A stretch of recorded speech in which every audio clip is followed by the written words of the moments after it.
naitwa Urina aka mchawi mkubwa katika kijiji hichi cha Mamboleo.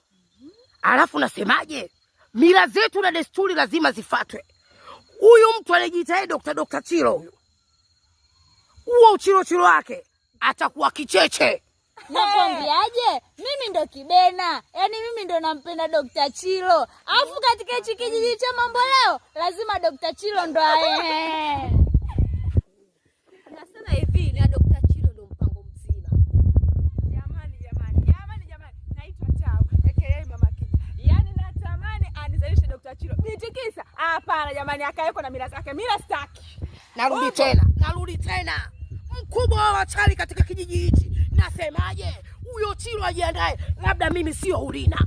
Nitahakikisha miti shamba yote ya kijiji hichi cha Mamboleo naikusanya, nitaifinyanga. Afu huyo Chilo ndo namtia kati, zile tunafanya kuni, ile mijani tunafanya mfuniko, afu namfanya supu na mizizi ile ndio inakuwa stiki. Nakwambiaje, Bitikisa tumechoka kula mijani kama mbuzi. Habari ya mjini Dr. Chilo, kizalishwa kisasa. Mambo ya mitishamba, mambo ya nini? Hapana jamani.